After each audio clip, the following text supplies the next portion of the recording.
Good evening, everyone. Good evening, Dr. Bature. 801. Hello, good evening. Yeah, thank you, Dr. Adele. Anya is around. Yeah, fine. Yeah, the presenter is here. Can you lead us? Continue with the introduction. Thank you.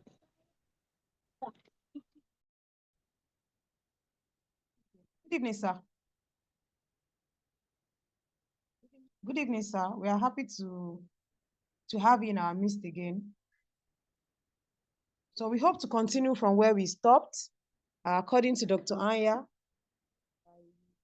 if there's a popular demand, or we go ahead and go into continuous curvilinear capsulorrhexis. So I will leave it to him to decide. So you are welcome once again. Good evening, sir. Please, you can go ahead.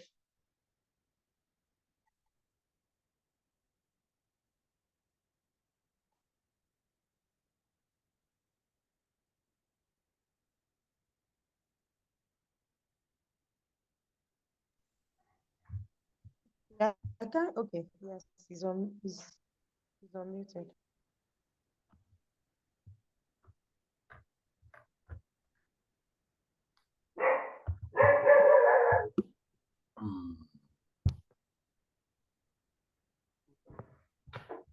Dr. Nurat, good evening.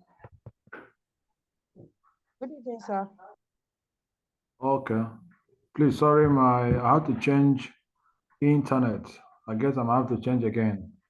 Please confirm audio clear and minimal surround noise, please.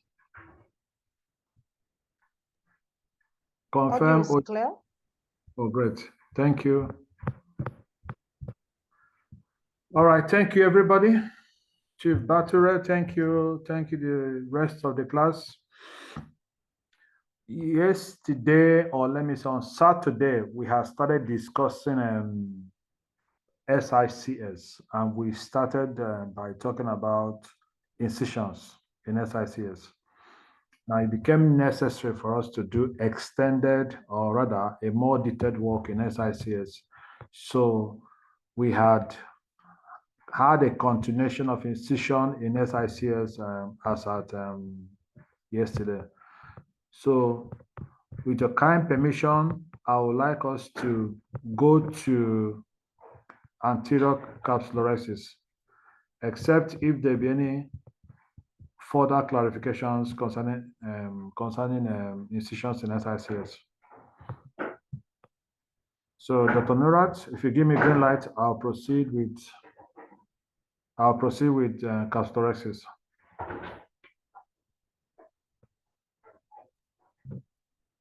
Okay. Thank you, sir, for that.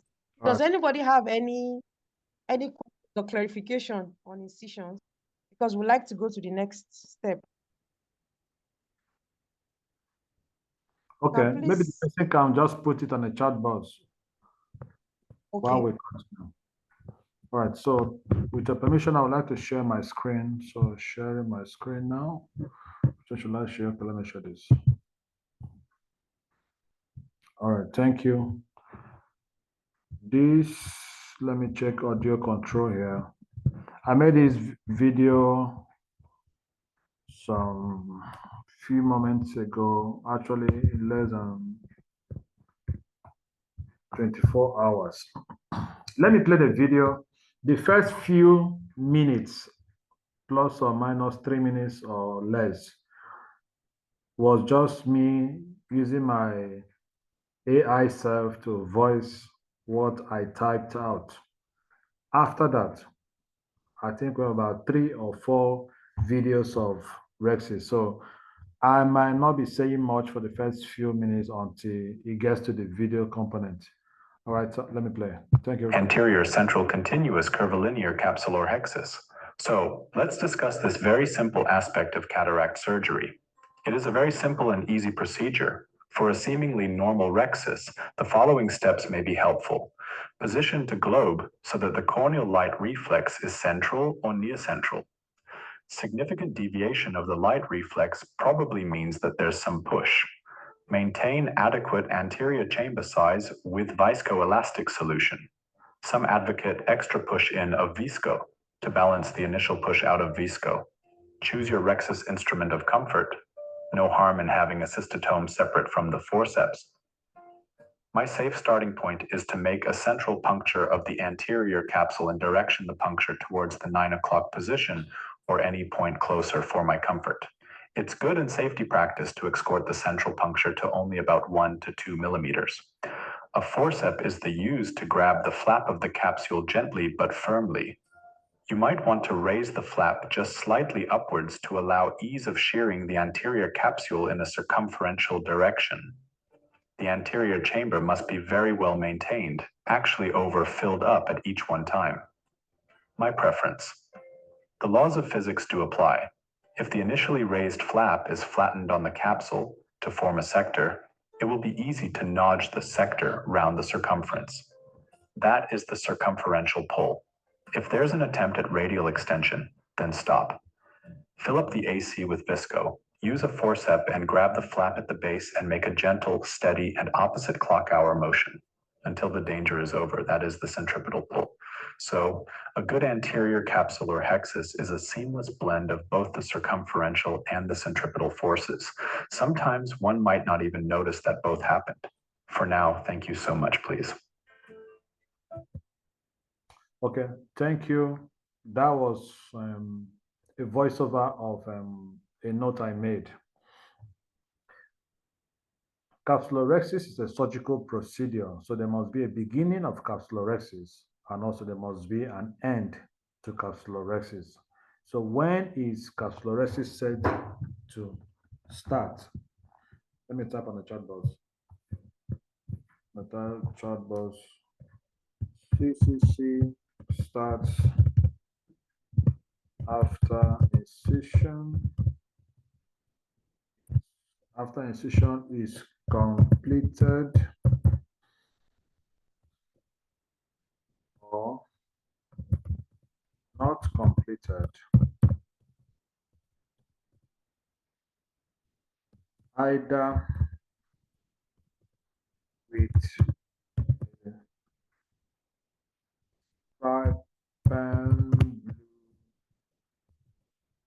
stain, that constant, which is the beginning of Rhexis, is refilling. Let me put it in capitals. Refilling of the video chamber. Please forgive my typographical errors, if any. All right, so if you can read that, that will be it. So when does anterior curvilinear continuous capsulorrhexis, when is it said to have started? Incision is either completed or not. There could be a stain on the anterior capsule or not. But the first thing that must be constant across all CCC is repressurizing the anterior chamber with viscoelastic solution. The surgical anatomy of the anterior chamber has it that the maximum depth of a normal or the average anterior chamber is about 3.5 millimeters. It can be as short as 2.5.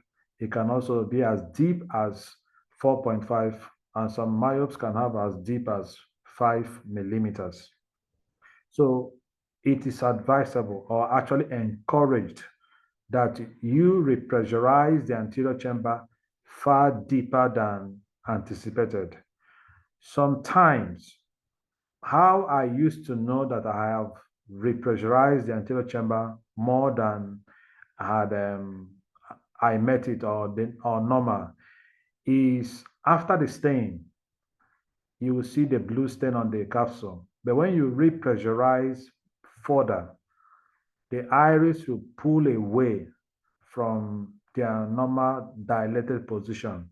So you will now see a circumferential white beyond the blue. That gives me an idea that I have repressurize the anterior chamber safe enough. The beginning of capsulorhexis is to have a firm, well repressurized anterior chamber. Any instrument of your comfort is desirable. If you are comfortable with cystitone, that also means that the tip as it is bent to form that knuckle should be less than 0.5. 0.5 is expected to be the safe bent of the cystitone. If another person has already bent it for you, you are advised to take it back to the microscope and straighten out what is longer and bend your own to a more appropriate, if not smaller size. This is because of the surgical anatomy of the anterior chamber. If one is expected to have an average central depth of 3.5 millimeters, the depth tapers off as you go to the periphery and to the angle. And the rhexis has estimated 5 millimeter of diameter or 6 millimeter of diameter falls within the mid periphery. And if that be the case, so one might have anterior chamber depth at that point almost around 2 millimeters, sometimes even 1.5 millimeters. And we know in the process of doing capsulorhexis, there is somehow continuous loss of viscoelastic solution, whether it is slowly, one at a time, or it is massive loss. So what one might have started with probably 2 millimeter depth at the mid periphery or going to the periphery of the cornea, by the time you've lost some of viscoelastic solution, you might have a depth of about 1 millimeter. So if the bent knuckle of the cystitone is 1 millimeter, you might end up doing a good anterior capsulorhexis, but you would have circumferentially nudged on the corneal endothelium. A good job you've done on table, no doubt, but remove the plaster the next day, the eye has striae everywhere. Because while we are operating, we use a highly bent cystitone to do the capsulorhexis. So if your choice of instrument is a cystitone, it's good. But please bend the knuckle to 0.5 millimeters or less. I saw somebody doing his own this way. After the initial bend, he will also find a way to bend it the second time. So in that process, there is no sharp knuckle in the cystitone at the tip of it. I am more comfortable with ureter forceps. Recently, I have found myself using more of micro forceps. Ureter forceps will open up, being a spring instrument, will open up at the wound margin. That opening on the wound margin might somehow increase the opening as already incised. And if there be any loss of visco, you might have a bolus loss of visco at a time. That of a microforceps, it opens at the tip. That means in an event where you decide to do your rhexis to the side port, any size of entry is okay. Okay, we'll talk about it when we are discussing preventive measures on how to safeguard this, the anterior chamber depth during viscoelastic solution. Why is my dog barking? Nora, please confirm if it's distracting, please. Yes, sir, it is. It is distracting. You've actually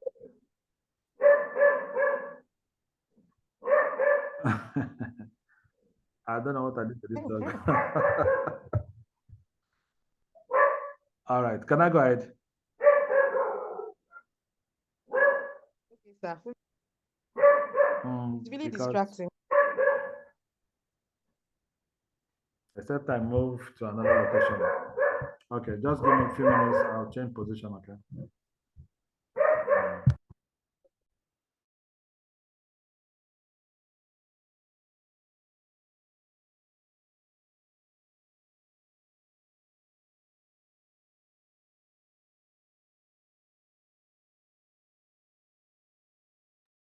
Let's hold on for 3 minutes or there. Session will continue.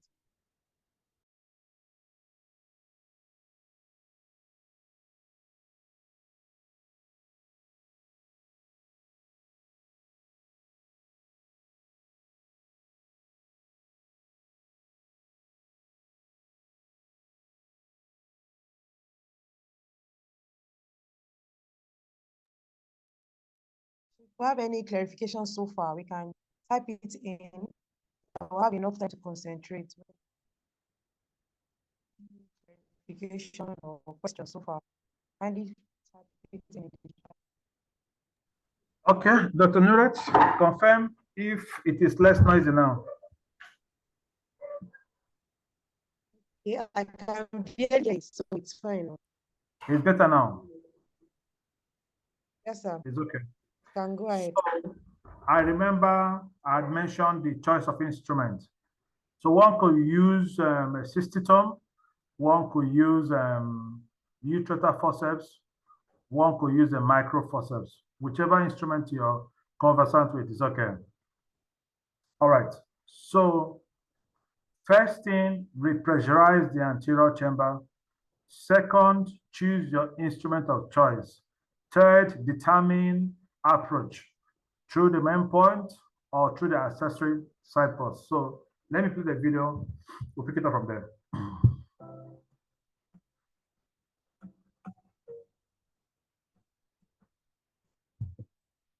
All right. So beginning of Rhexis. I remember someone asked me a question about avulsion. How do I know how firmly to hold? All right, so look at my supporting instrument, which is coming through my left hand. Now, I am minimally holding. I don't even know if I'm holding on, just nudging. But you could see the problem there.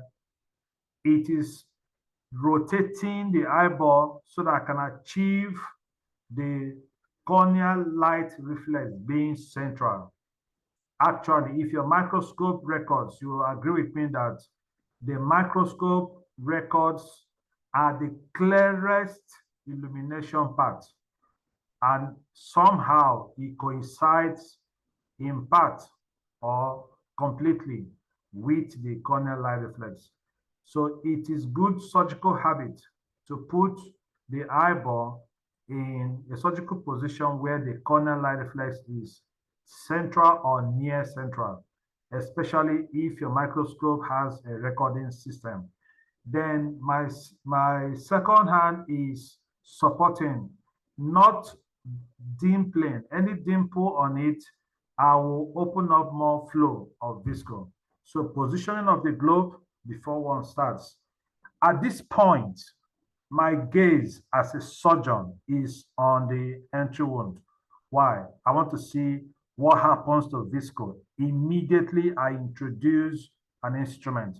Remember, I fully repressurized the anterior chamber. So any further introduction of any instrument will cause a visco loss, which is expected. Now, if the visco loss initially occurs and continues to occur, then something is wrong. That means there is a pressure somewhere.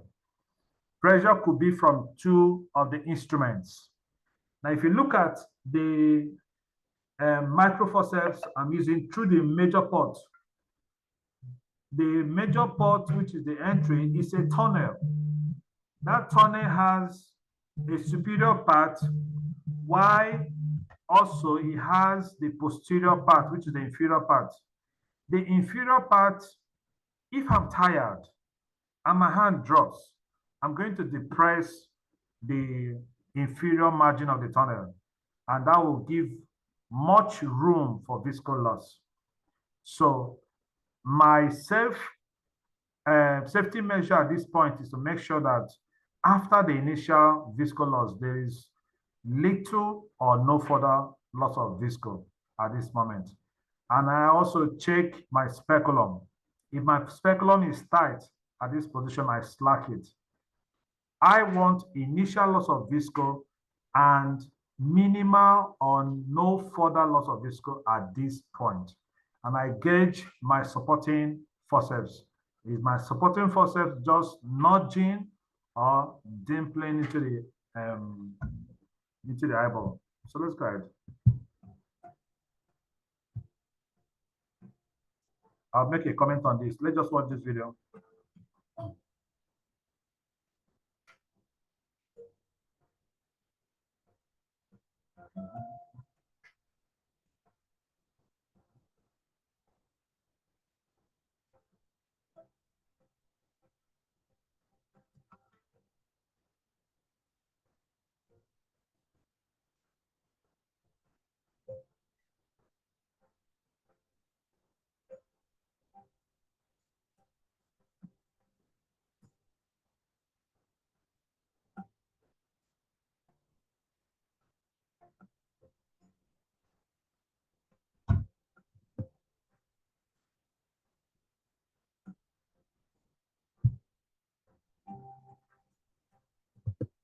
All right, so let's look at this. Everybody take a screenshot of this.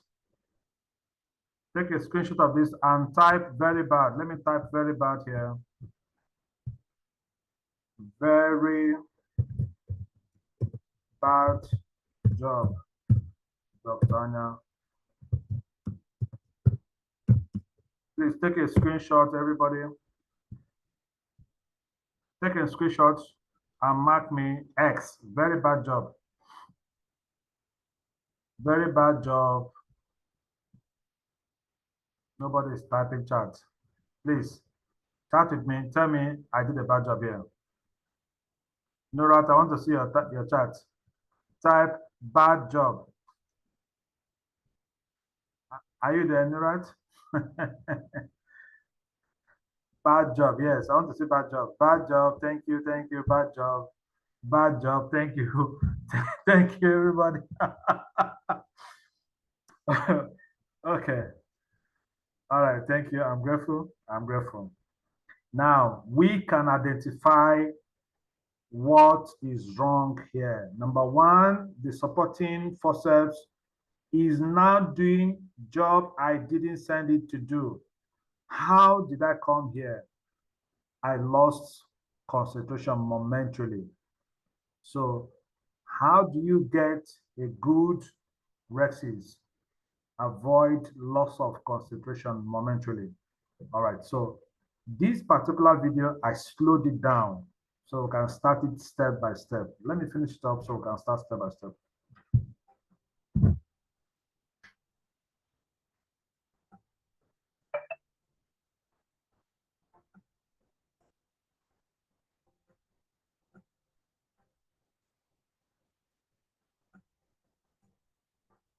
So finally, when you see this, it looks like the outcome was very beautiful. I don't care about outcome. I care about the process that gave me the outcome. If the process can be reproduced, that is when I can now say I can do the job. If my outcomes are only good by chance, then something is still wrong. I need to add some more skill set. So let's rehearse. This is a slower motion. Let's rehearse the step-by-step of CCC. Number one, repressurize the anterior chamber and overfill it. Some have advocated the double shell technique, whereby you use the dispersive viscoelastic solution to fill the anterior chamber to your desired depth and use the cohesive visco and direct it down to the base of the anterior capsule. It will push the the dispersive visco further away to the endothelium, particularly to give it a coating or extra denser coating. Now, double shell technique is advocated. I do double shell technique when I have the opportunity, but if you ask my opinion, I'll say most people should be doing double shell technique. Then choose, are you going to go to your main port, main incision? Most of our keratomes will come with 3.2 widest diameter, some 2.8 widest diameter, some 2.2 widest diameter. So check the one your hospital is offering you. If you have 3.2 widest diameter keratome, it's advisable that your first entry should not be to the widest diameter. This will help you conserve visco in the event of visco loss. It will not be just a bolus loss of visco out of the anterior chamber. So do you want to start from the main port or do you want to start from the accessory side ports? The next thing you'll consider also is where your hands are. Is your main dominant hand, is it resting on the posterior lip of the tunnel? No, that is not a good position or a good skill set in anterior capsulorhexis. You should be lifting the anterior lip of the tunnel up. When you lift the anterior tunnel of the anterior lip of the tunnel up, it somehow pulls the posterior lip along with it upwards, allowing the visco to percolate underneath that opening instead of pouring out of the eye. So the process, in the process, you save more visco in the anterior chamber. The supporting colibri should be just nudging, supporting, and not putting pressure to dimple the eyeball. Okay, now we are now inside the intracameral space. Locate the cornea light reflex as much as it is possible. Let it be central. All right, so let's go to step by step. The first thing is, all right, central corneal reflex. Now you are on the anterior capsule, and this is at the center or very close to the center. Because the microfossel, the tip is sharp, it can puncture.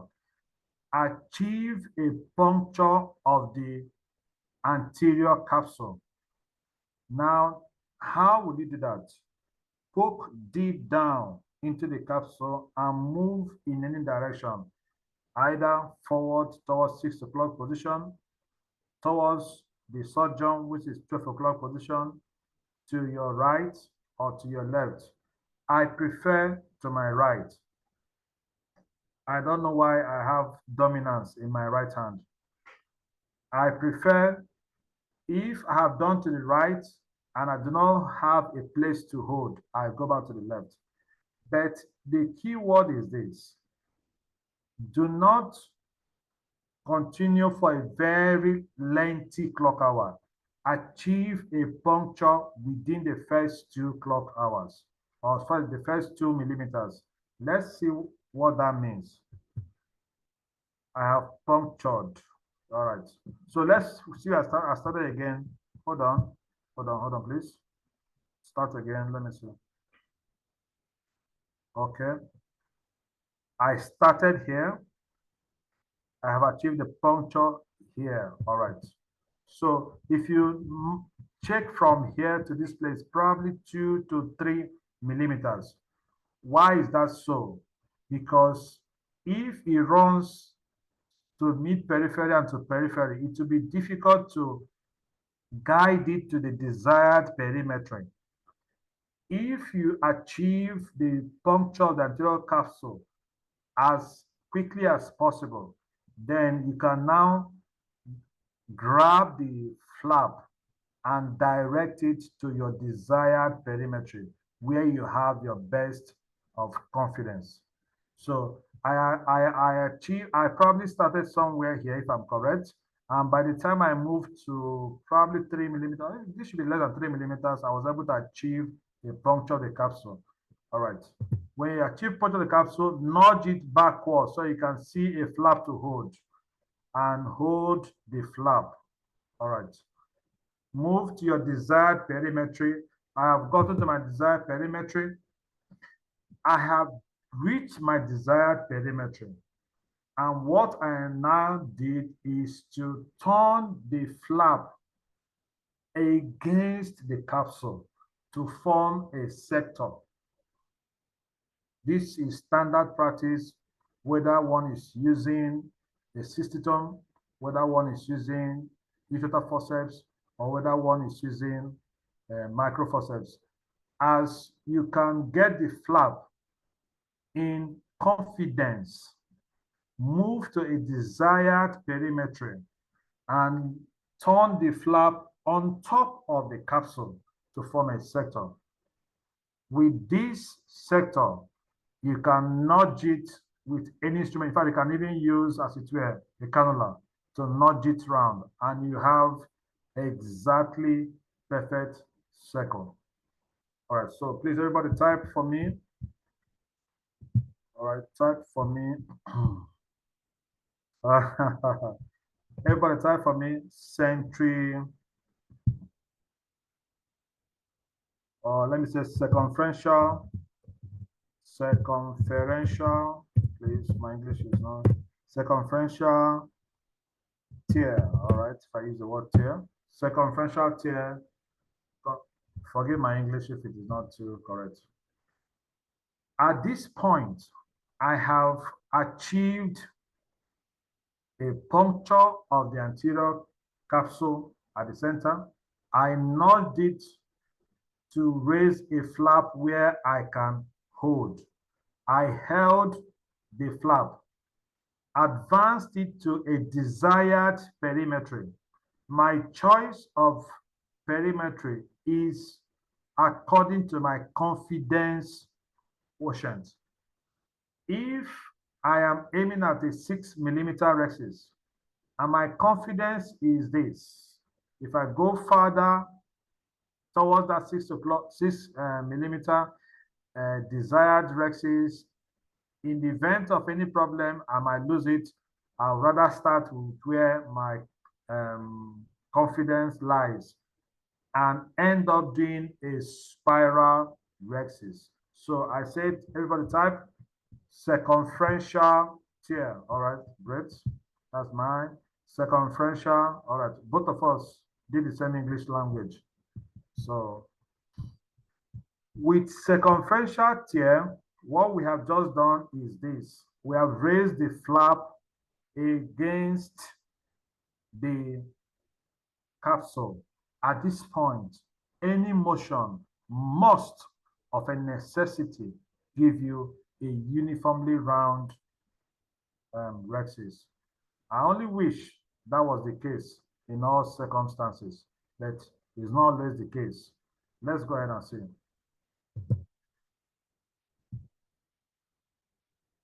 All right. All right. Watch what happened now. I have lost the sector of flap on the capsule. At this point, you should stop. I have lost the sector that was formed by the flap on top of the capsule. At this point, you should stop. When you stop, if I say stop in rhexis, what does that mean? Number one, stop motion. Number two, release the flap from your instrument. How do you release flap from your instrument? Okay, so let's do the mathematics.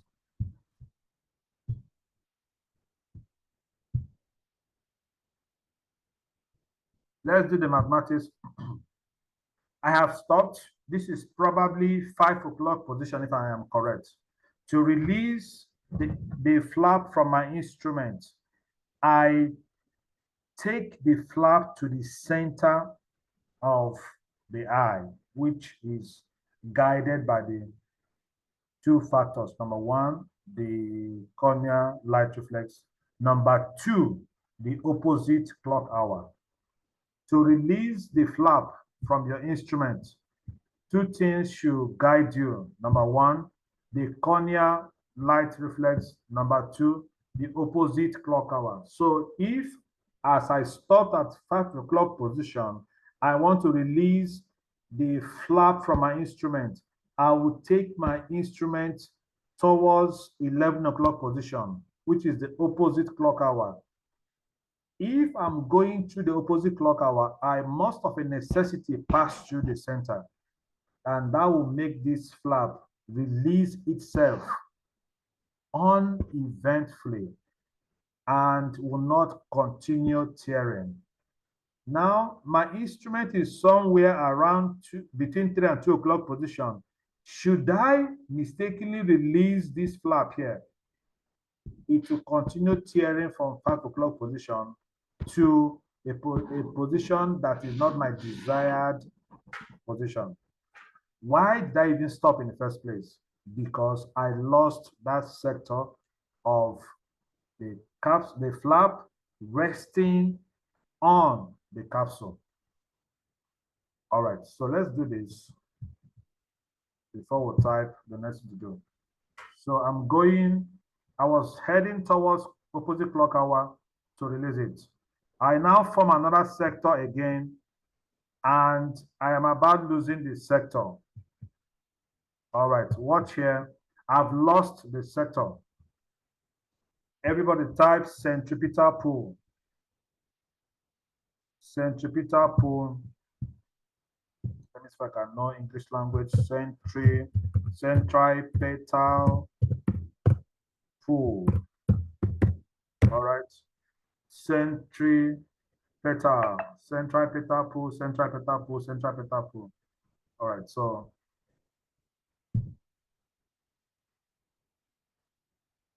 let's make this bold statement. The normal motion of Capsulorrhexis is the circumferential pull, which is a centrifugal pull. The recovery motion of Rhexis is the centripetal pull. That's the law of physics. The normal motion of Rhexis is centrifugal, which is circumferential tear. The recovery motion of Rhexis is the centripetal pull. And a good Rhexis is a combination of circumferential tear, centripetal tear, until you don't even know which one happened. That's when you now say, I can do a good Rhexis. Let me see.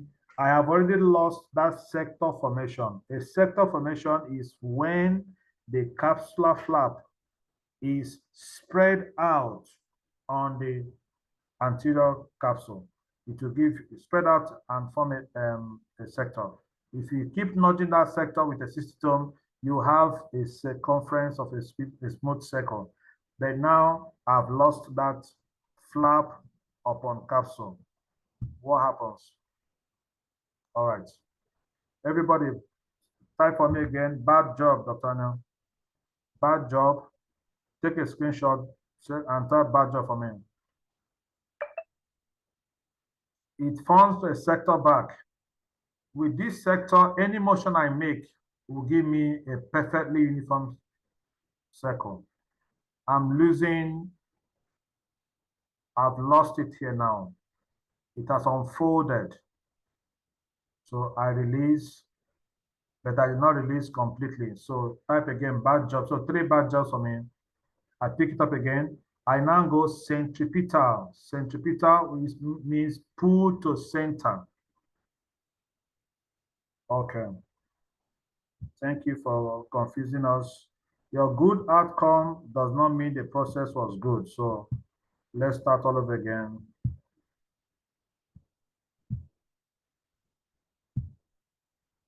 Okay. Choose your center.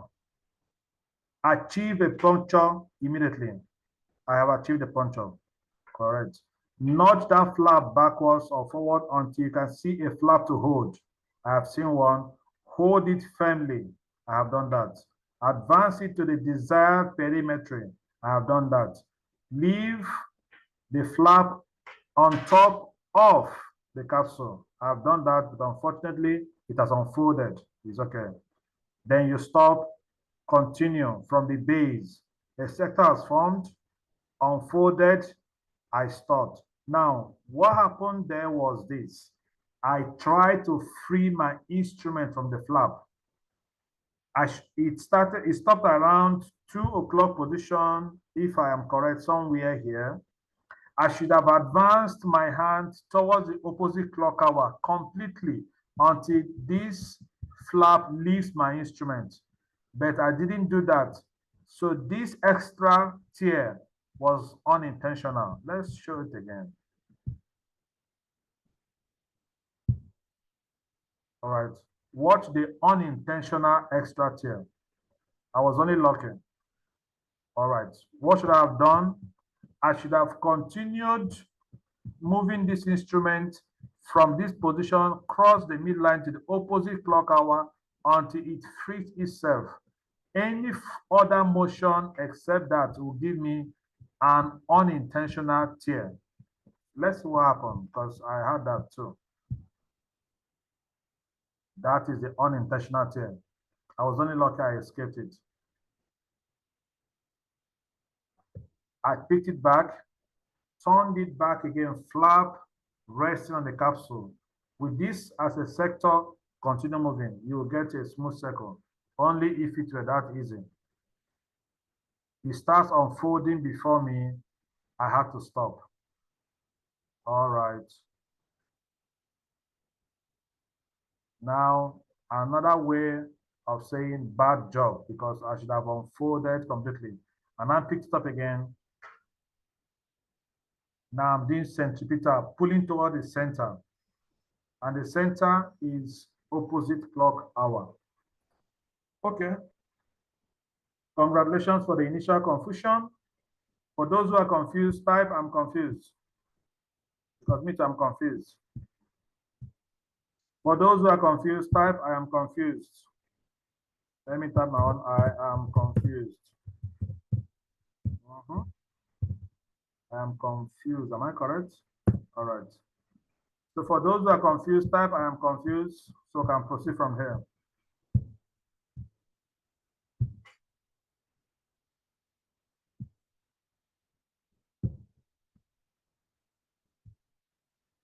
Dr. Murat, I need a feedback.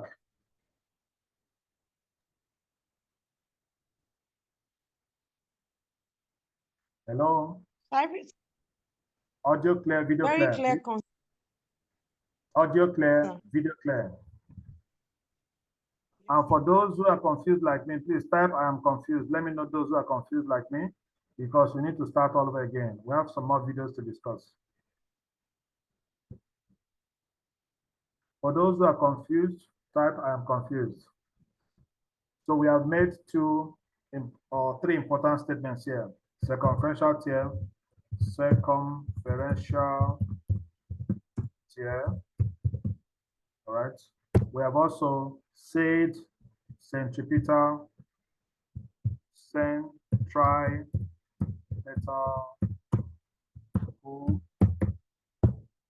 We have also mentioned flap on capsule. Am I correct? Yes. Flap on capsule, please. If it's not correct English, correct for me. Flap on capsule. We have mentioned opposite clock hour direction. Please let me look at the chat box and then see if it makes clear this much. If it is clear enough, please give me some thumbs up. We'll continue from here.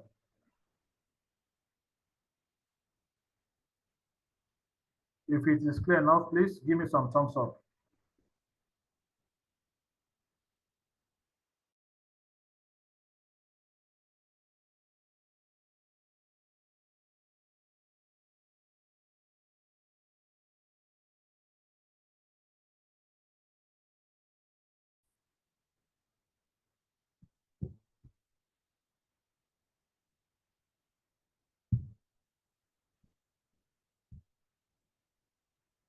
I'm told my internet is unstable. Please confirm if my internet is stable now. I think my internet is stable now. Okay. All right.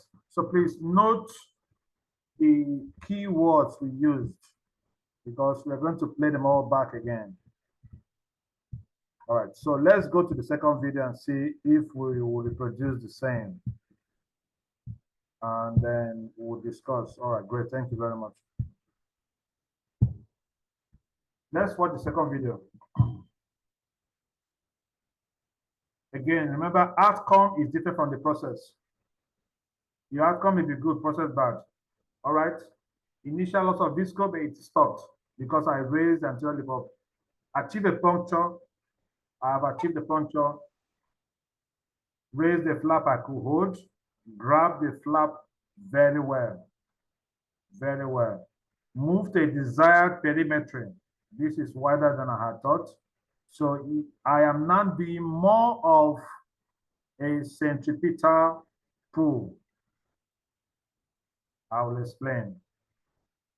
Because I did not leave the flap against the capsule to form a sector to nudge on, I didn't have an outright circumferential. This is more circumferential now. This is more circumferential now. And I stopped. All right, please, everybody, please type for me. Type for me, please.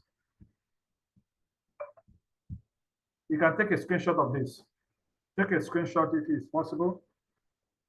What you'll be seeing on this screenshot is an attempt to free the capsule from the instrument. The tear is left at nearly 2 o'clock position because the eye is rotated. There's a wobble here. So this is probably 2 o'clock position, considering the rotation of the eyeball.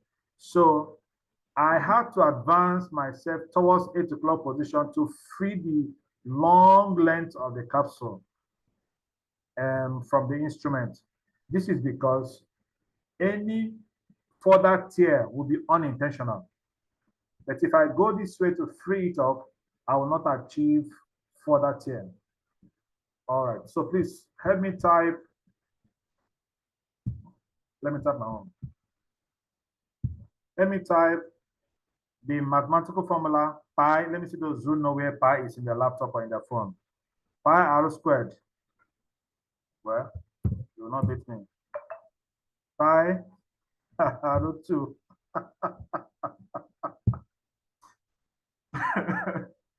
So for those you know where pi is in their phone or in their laptop, please type pi r2. The circumference is pi r2. All right, pi r squared. Oh, great. Somebody got it. Yeah, thumbs up. Let me give you some thumbs up. Yeah, somebody got it. Pi r squared. For some of us that didn't go to school, okay, another person has just corrected himself. All right, let me give you a pi thumbs up. Pi r squared. What do I mean by pi r squared? Capsulorrhexis is physics. It is physics from beginning. It is physics to the end. It means whenever the radius is long, the circumference is going to be very wide. What constitutes radius is the length of the flap you are holding. So in the circumferential motion,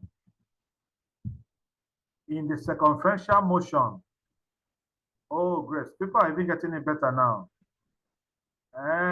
So you could have better laptops. I think I need a seed so I can get a better laptop. Nura, please note it down. I need a new laptop. The length of the flap you are holding determines the radius. So if the radius is short, it means the circumference will be within your control. If as you are doing your circumferential tear or shearing, and this flap is getting longer, by the law of physics, the circumference will be wide, and that width may be beyond your view. So that also means, let me type again, circumferential tear. Circumferential tear expected to be around 2 clock hours. Right. To avoid having a long radius, it's important also that I achieve 1 clock hour tear at a time, 2 clock hours tear at a time, so that in all,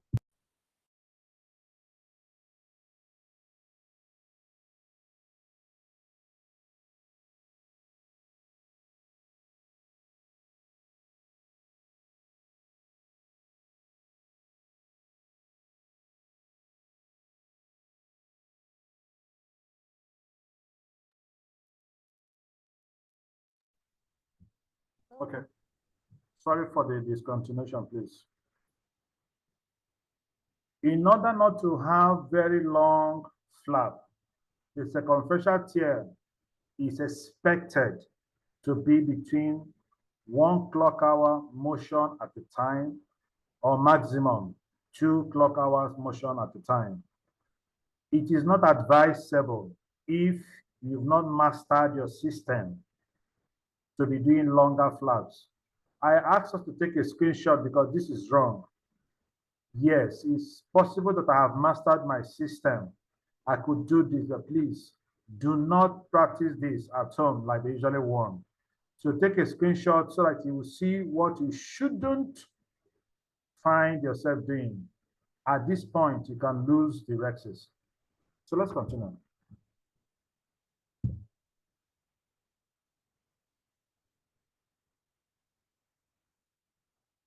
Pick it up. Make sure you have a firm grip before you move. All right, I continued.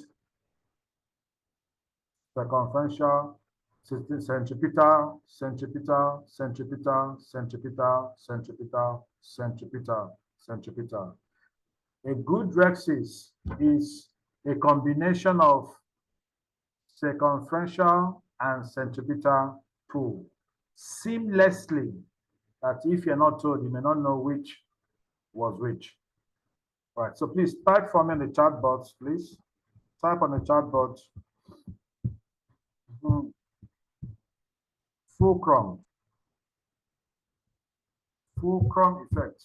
Fulcrum effect. Please type fulcrum effect for me. Fulcrum effect. Fulcrum effect. Give me some morale. Fulcrum effect. Fulcrum effect. As I am watching you do fulcrum, type fulcrum effect, I am flexing my fingers. I am already getting ready for a fulcrum effect. I am already getting ready for a fulcrum effect. I think the best way to describe the fulcrum effect would be to make a video of it and share. And it looks to me like we might have to revisit Capsulorrhexis tomorrow to reinforce it in our memory. But I'll discuss fulcrum effect. Okay, please type for me 2 clock hours equidistant. Let me see how you write equidistant. 2 clock hours, 2 clock hours wow, God forgive me, equidistant or equidistant, whatever. Forgive me if I murdered English language here. 2 clock hours equidistance. All right, all right, all right, all right. Yeah, I think we all went to the same secondary school. 2 clock hours equidistance. So I've asked us to do fulcrum effect. I've asked us to do 2 clock hours equidistance. Please, in case you miss it, remind me of this. Let's play the next video.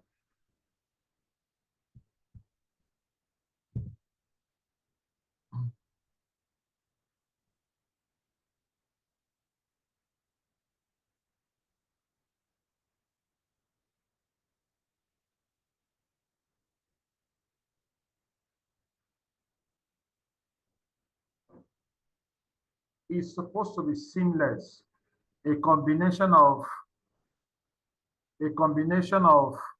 circumferential tear and centripetal tear is supposed to be seamless. Seamless because you're not supposed to know. All right, firm grab. I achieve the desired perimetry. I turn flap on a capsule, a sector. Nudge with 60 tone like this to the end, you get a good circle. But then I went back to the base of a flap. Why base of a flap? Because I didn't want pi r squared to happen on me. All right, so centripetal, centrifugal, centrifugal, centrifugal, centripetal, centripetal, centripetal, centripetal, centripetal. That is it. Centripetal. Let's go back to it again.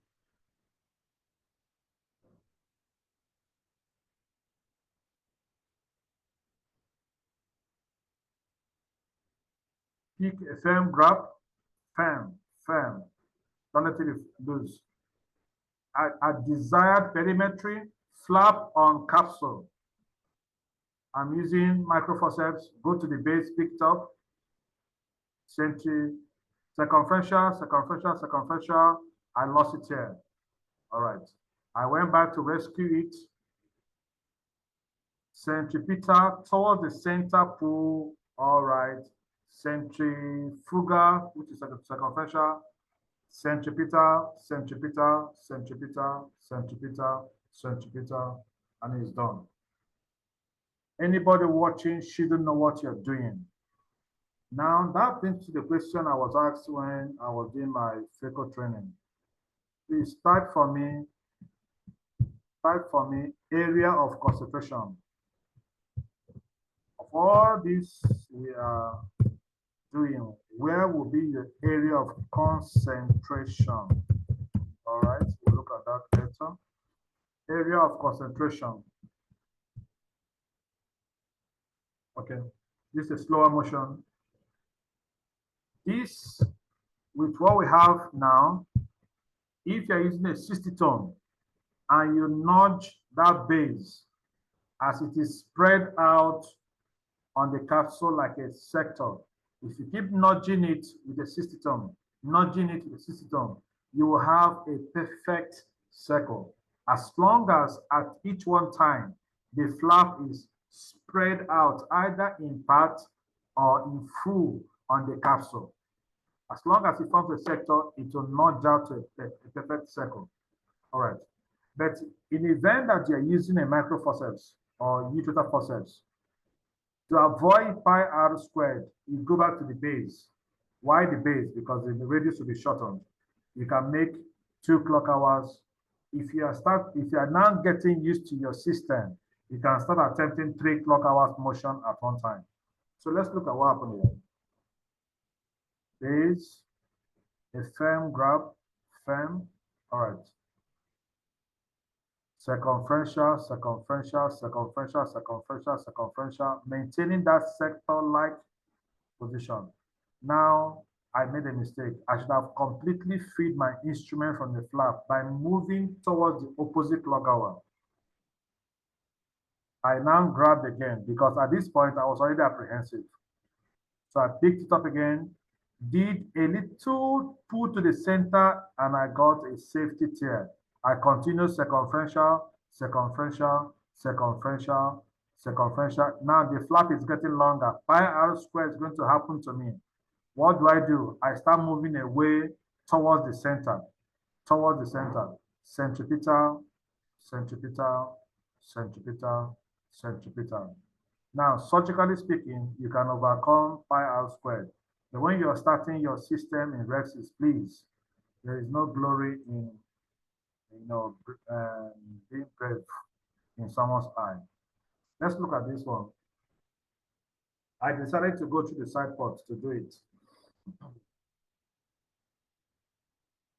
Pick the flap, hold it firm, circumferential, circumferential, circumferential, circumferential, circumferential, circumferential, circumferential, and centripetal. Centripetal. I stopped. Toward the center, I freed my instrument. Fine, beautiful. Repressurize with viscoelastic solution. I can't remember much about this surgery. I think I feared I might be losing more visco if I had gone to the main port. So repressurize with viscoelastic solution, deepen the anterior chamber very well. With the help of the visco, I can turn the flap back to the capsule and get a sector. Beautiful. Please take a screenshot. Take a screenshot. If one has a cystitome and you nudge at this particular point, keep nudging on it while spreading this out to form this sector, automatically you have a uniform circle. But if you're picking a capsule with total forceps or a micro forceps to do this, shorten pi r squared by coming to the base and picking it up. Then make sure you spread it across also like a sector and you go around circumferentially. In the event of unfolding of your flap, please stop, reassess back, and make a gentle towards the center pull. Towards the center simply means go across the center to the opposite midline, and you have a recovery of the rhexis. When you are done recovering the rhexis, you continue the rest of the rhexis circumferentially until you are done. Okay, so let's continue.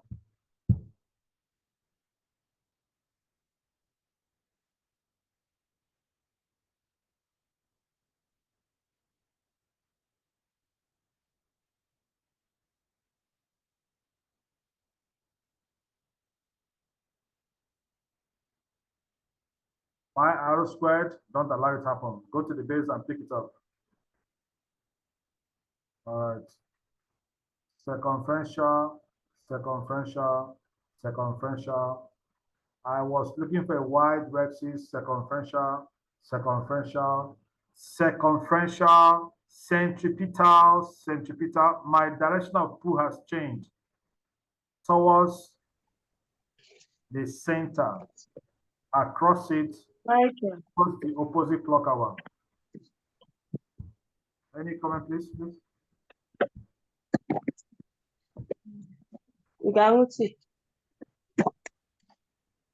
Costa de Jugoga. Viscoelastic solution.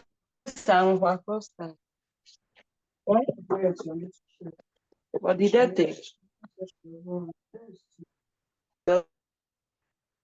So I've gotten the flap back in position where I want it to be. And the anterior chamber is repressurized. In this case, initial plan was to have a very wide rhexis. So to avoid pi r squared, I'll go to the base.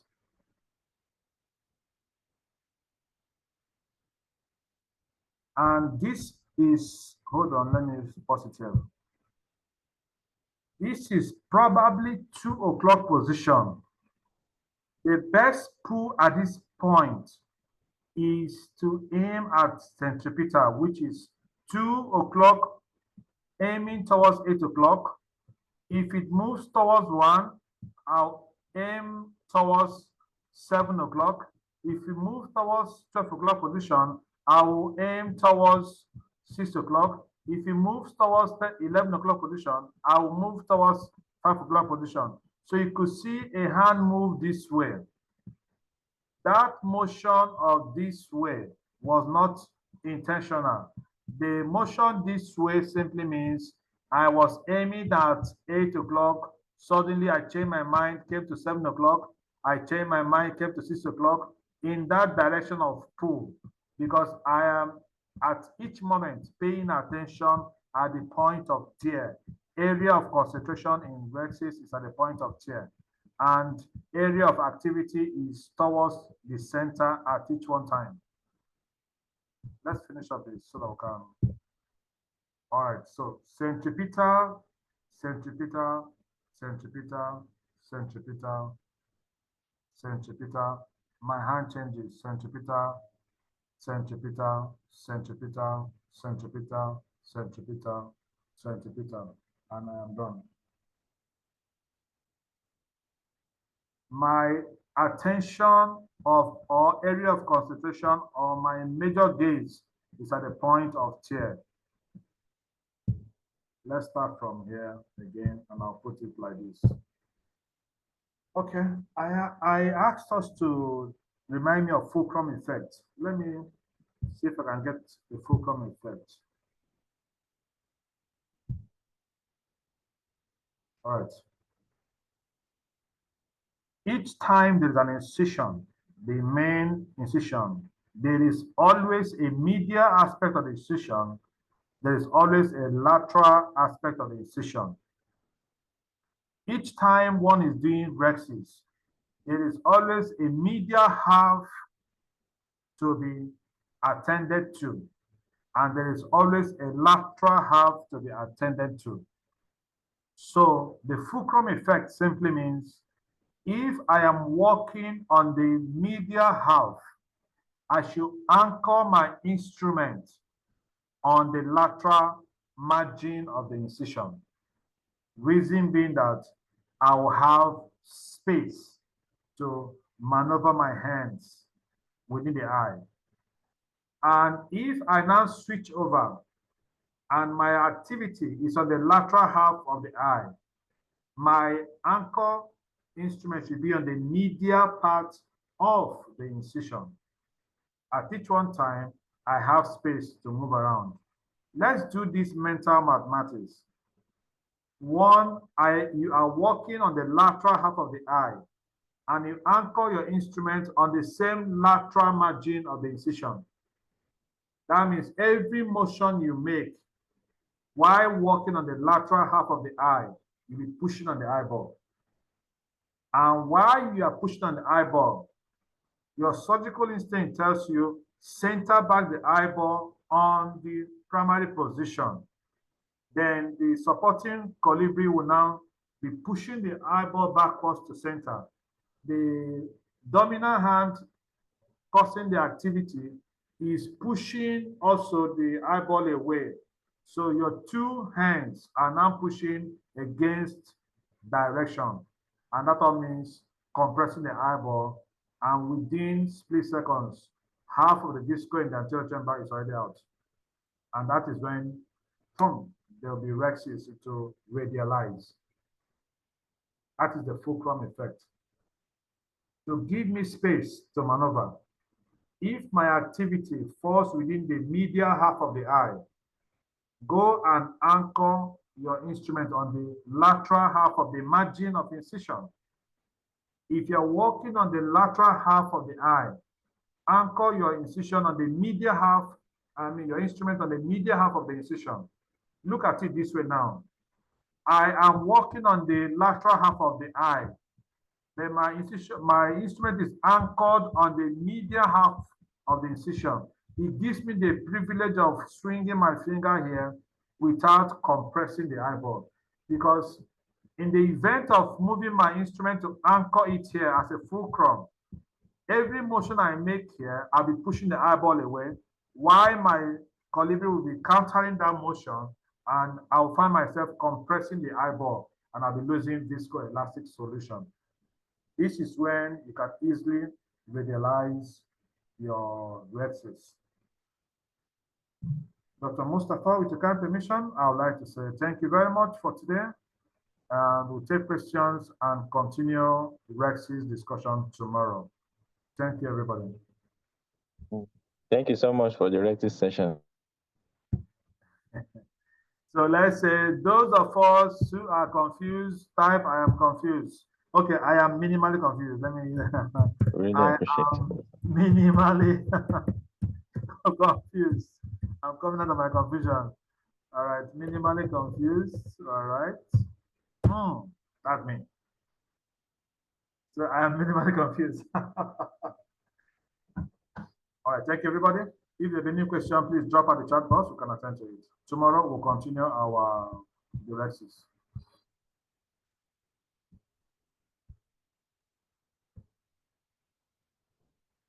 Oh, great. Thank you, everybody.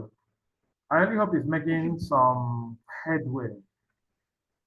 I'm seriously praying in my heart that we can conquer rhexis. Can I ask a question? Mustafa, please, if you don't mind, can I ask this question? Am I permitted? Go ahead, sir. Between can opener,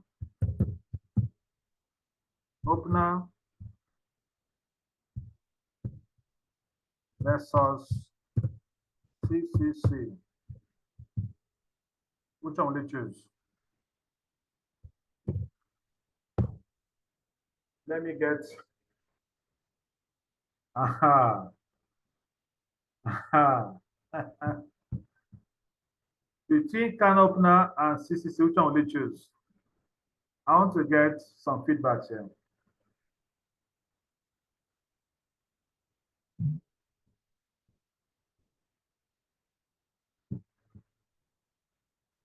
Wow, this is great. Somebody asked a question. Let me see. I missed that question. What's the best item to use to practice CCC?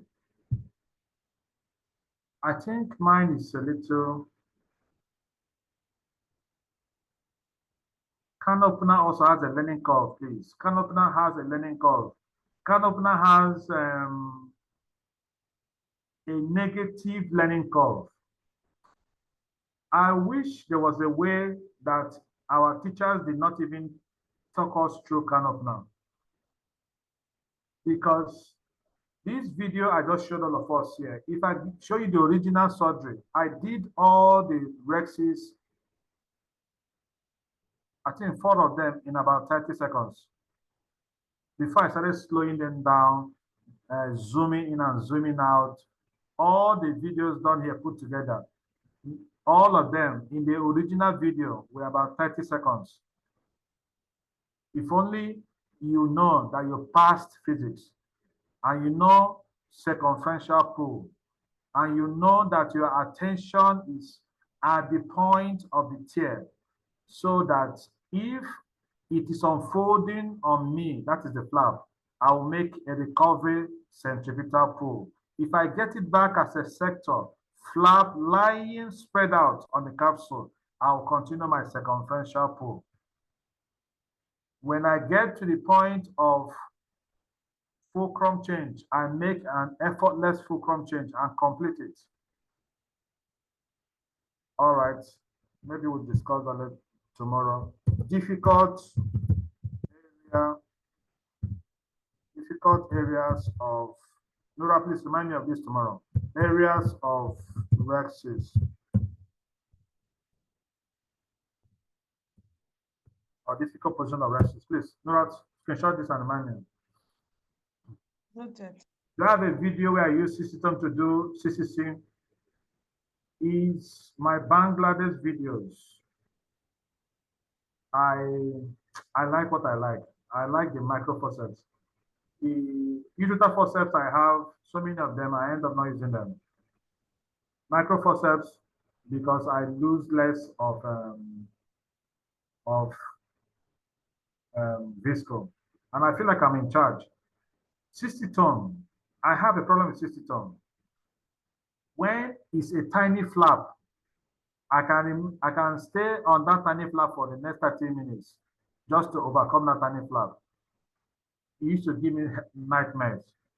I don't know those that do it so fast, how they manage to do it. 60 ton, if you're doing a spiral rexis, those tiny flaps you used to extend to achieve a wider rexis used to be my problem. If I'm using a micro forceps or usual forceps, I just make a movement and it helps me. Tomorrow I'll show us a difficult case where you have anticipation for Argentina flag. Question again, for those, many people were silent, so I assume their silence means they do come up now. How can you, let me see, you pass the capsular tension or segment? If, oh, I didn't spell it properly. Not tension, not tension, please. If you do your rexis by can opener method, It simply means until you finish your career as a cataract surgeon, you may never pass a capsular tension range. It also means until you finish your career as a surgeon, you may never pass a capsular tension segment. And those will just be theoretical to you.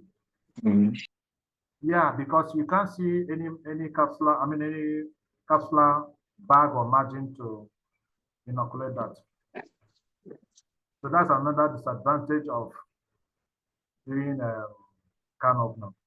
Can opener can legalize. Of the 3 C's, which is the most important C, 3 C's, which is the most important C, which is the most important C, right? Of the 3 C's, which is the most important C? Okay, I guess we have tomorrow to talk about this. Curvilinear, right? Any other one? Is anybody differing? Because I differ too.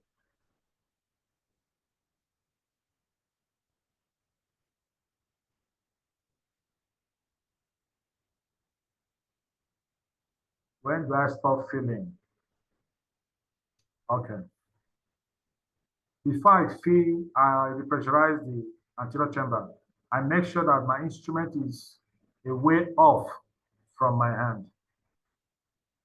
In that manner, the flap will not achieve further tear. It is very unlikely or less likely for you to have further tear by just refilling. I said, someone said, I tried using Cystitone to do CCT last week. It started all right, but I lost at the point.